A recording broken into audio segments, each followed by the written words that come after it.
Hello everyone in cyber world. Welcome back to another video. I'm Richard. And I'm Jennifer, and this is our channel we call Poor Man's DIY.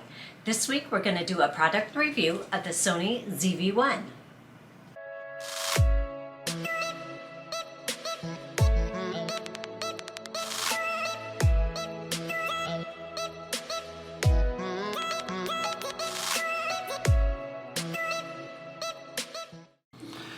So, as you probably know, we're not experts at this, and we don't even actually do videos on cameras. The reason that we're doing this is because we wanted something new for filming our DIY woodworking channel. We run into some problems now and again, and we wanted to step up the quality of our video. So we did a bunch of research and we came across the ZV-1 and decided this is something that we really need to look into. And we jumped out and we made the purchase. When we first started our channel, we used our cell phone to record things. We stepped up to a video camcorder type thing, and then eventually figured it was best that we now move up to a camera, and we bought the Canon M50.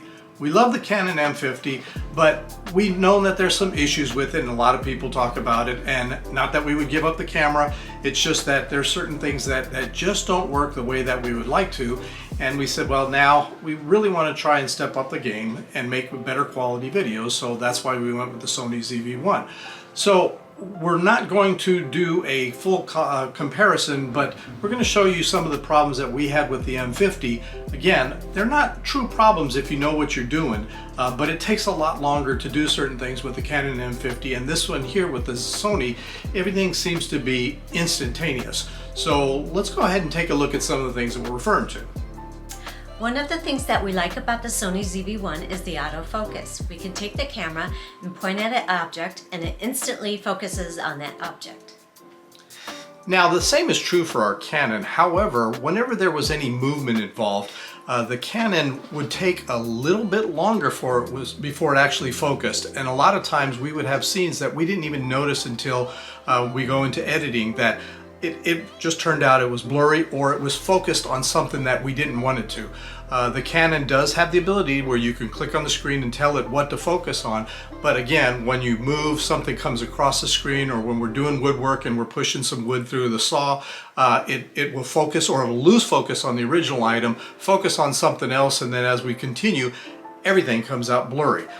With this particular ZV-1, all the testing that we had, the focus is fast. It will focus from object to object, different object, whatever's in the front, and it's just super quick. And we're going to show you an example. We're going to put our two cameras side by side. Again, this isn't meant to compare and say that the Canon is no good. It's just how much better the Sony works for us and the things that we do on our channel for woodworking and DIY repairs.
Another feature that we really like about the camera is that it is so compact and light.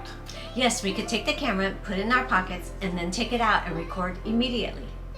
Another feature that we really like is the built-in microphone. Admittedly, the microphone isn't of the best quality in the world, but it is so much better than the sound that we were capturing from our camera or from our smartphones that we used in the past. We do have other microphones that we'll probably be using those more often, but when in a hurry or when there's no need to pull out all of our mic equipment, this works exceptionally well. It comes with a dead cat, which is, in essence, it's just a cover that breaks the sound of wind and other background noise. And from the testing that we've done, it works exceptionally well. Now, another thing, the auto features on this one here allow this camera to pretty much take it out of the box and start filming with no problems, and you get some really good quality videos from this.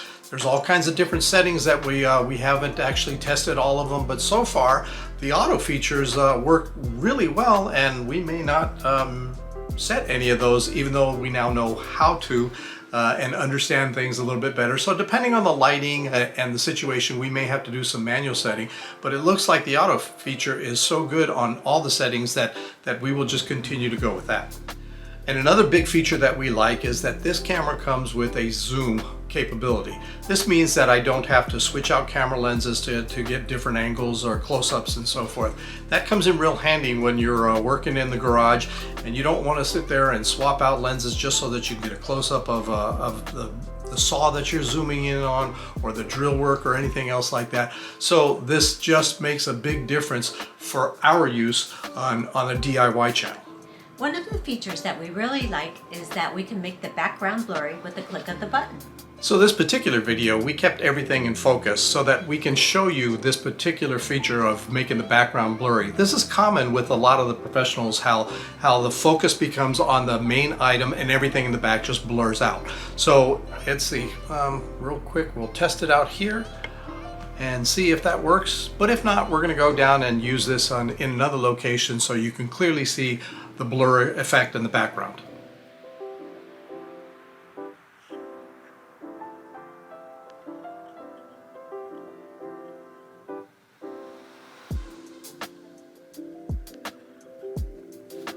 And although there's a lot more features that we enjoy about this camera already, one of the other things that I find that was kind of neat for me is that the camera has a built-in ND filter. An ND filter actually allows you to work outside in super bright lights, and even though you may have your settings to handle so that it doesn't wash out your image and make it too bright, an ND filter is, think of it as sunglasses for your lens. This particular camera has a built-in one. So with the Canon M50, I have to carry several different filters and I screw them on every time depending on the lighting of outside.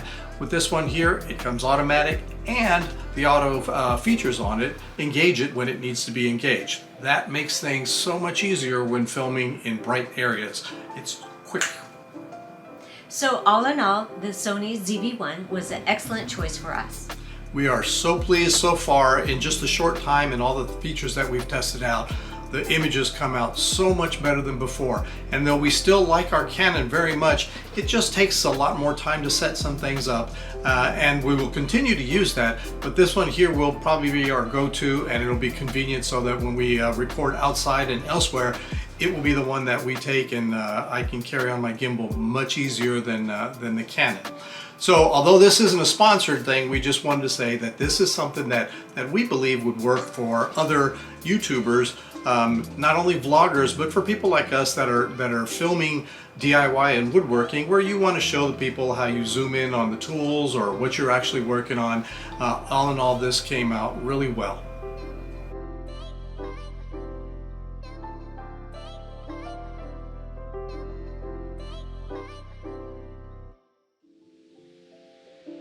So if you're looking for a camera, we hope the information that we've provided helped you. And next week, we are going to begin a big project that looks like we're going to have to break down into multiple different parts. We're going to keep it classified for now, what we're going to do, but until we see you then. Bye-bye.